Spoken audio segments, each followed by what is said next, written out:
একটা বড় খবর বেরিয়ে আসছে। পেটিএম পেমেন্ট ব্যাংকে ব্যান করা হয়েছে রিজার্ভ ব্যাঙ্ক অফ ইন্ডিয়ার তরফ থেকে।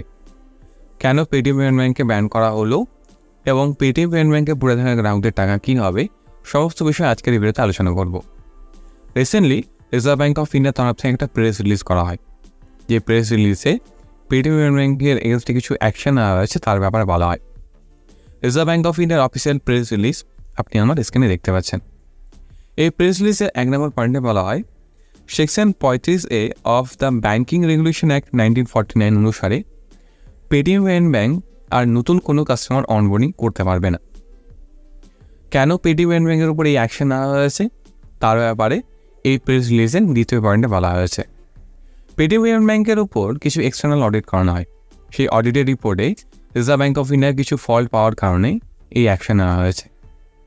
তাহলে পেটিএম পেমেন্ট ব্যাংকে পড়ে থাকা আমাদের টাকা কী হবে, সে টাকা গ্রাহকরা ব্যবহার করতে পারবে কিনা বা সেই টাকা গ্রাহকদের কোথায় যাবে, তার ব্যাপারে কিন্তু রিজার্ভ ব্যাঙ্ক অফ ইন্ডিয়া এই প্রেস রিলিজই বলে দিয়েছে।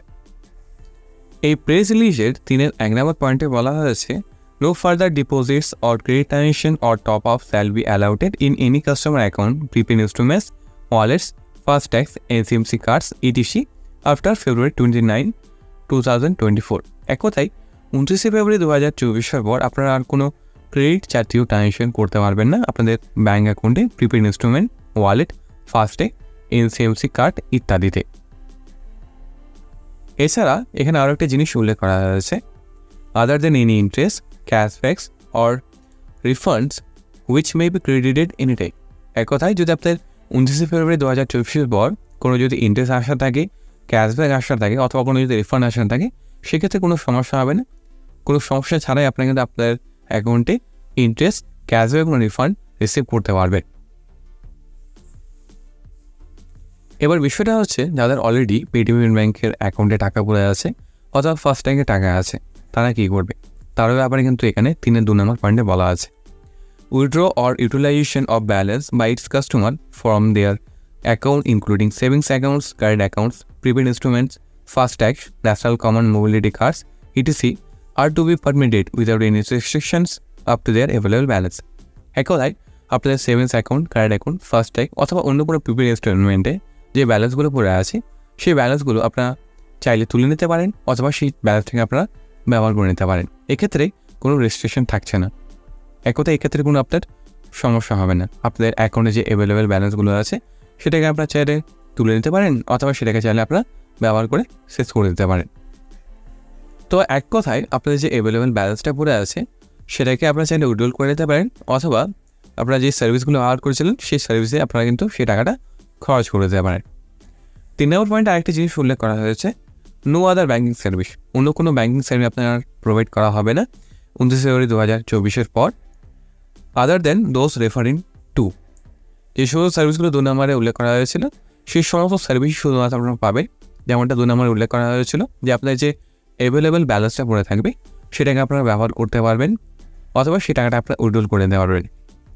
তো আপনাদের যে অ্যাভেলেবেল ব্যালেন্সটা পড়ে থাকবে সেটাকে আপনারা চাইলে 29 ফেব্রুয়ারি 2024 পরেও ফান্ড ট্রান্সফার করে নিতে পারেন এপিএস, আইএমপিএস অথবা ইউপিআইয়ের মাধ্যমে। শুধুমাত্র আপনার যে অ্যাভেলেবেল ব্যালেন্সটা পড়ে থাকবে সেই ব্যালেন্সটা আপনারা কিন্তু ট্রান্সফার করতে পারেন। নতুন কোনো ব্যালেন্স কিন্তু আপনার পেটিএম পেমেন্ট ব্যাঙ্কে বা পেটিএমের অন্য কোনো ফাইন্যান্স সার্ভিসে আপনি কিন্তু অ্যাড করতে পারবেন না। 4 নম্বর পয়েন্টে আরেকটা জিনিস উল্লেখ করা হয়েছে যে পেটিএম পেমেন্ট ব্যাঙ্কের সমস্ত ধরনের সার্ভিসকে টার্মিনেট করে দেওয়া হবে 29 ফেব্রুয়ারি 2024 থেকে। তো অবশ্যই আপনারা আপনাদের পেটিএম পেমেন্ট ব্যাঙ্কে যে সমস্ত টাকা আছে সমস্ত টাকাই চেষ্টা করবেন 29 ফেব্রুয়ারি 2024 আগে ট্রান্সফার করে নেওয়ার, যাতে পরবর্তী সময় আর কোনো সমস্যার মধ্যে আপনার না পড়তে হয়। পেটিএম পেমেন্ট ব্যাঙ্কের ট্রানজাকশন সার্টিফিকেটের যে লাস্ট ডেট রাখা হয়েছে বর্তমানে সেটা রাখা হচ্ছে 15 মার্চ 2024। তো যদি আপনার পেটিএম পেমেন্ট ব্যাঙ্কে কোনো টাকা থাকে সেক্ষেত্রে সেটাকে আপনারা চেষ্টা করবেন 29 ফেব্রুয়ারি 2024 আগে সে টাকাটাকে ব্যবহার করে নাও অথবা অন্য কোনো অ্যাকাউন্টে ট্রান্সফার করে নাও। সেক্ষেত্রে কী হবে, সেক্ষেত্রে আপনার আর কোনো পরবর্তী সময় প্রবলেম ফেস করতে হবে না। যদি আপনার কোনো ফ্যামিলি বা রিলেটিভের পেটিএম পেমেন্ট ব্যাঙ্ক থাকে তাহলে তাদেরও এই ভিডিওটা শেয়ার করবেন, তাহলে তাদেরও কিছুটা হেল্প হয়ে যাবে।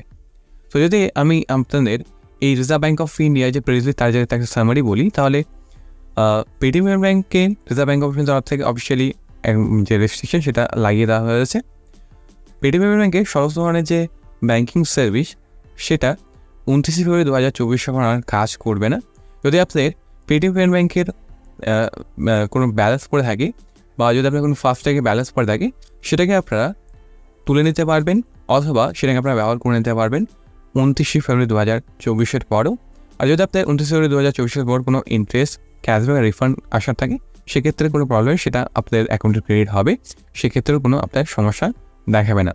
আর আপনারা চাইলে আপনাদের যে অ্যাভেলেবেল ব্যালেন্স, সেটা আপনারা 29 ফেব্রুয়ারি 2024 পরেও ইউপিআই, এপিএস, ইউপিআইয়ের মাধ্যমে কিন্তু অন্য অ্যাকাউন্টে ট্রান্সফার করতে পারেন। তো এই ছিল একটা রিজার্ভ ব্যাঙ্ক অফ ইন্ডিয়ার টোটাল সামারি। যদি আজকের ভিডিও আপনার ইনফরমেটিভ বলে মনে হয়, তাহলে অবশ্যই এটাকে লাইক করবেন, সমস্ত বন্ধুদের সাথে আজকের ভিডিওটা শেয়ার করবেন, তাহলে তাদেরও কিছুটা হেল্প হয়ে যাবে। আর পরের সময় এই টাইপের ভিডিও পেতে চাইলে চ্যানেলটি সাবস্ক্রাইব করা, অবশ্যই বেল আইকন সেটা প্রেস করবে। সবাইকে ধন্যবাদ, সবাই ভালো থাকুন, সুস্থ থাকুন।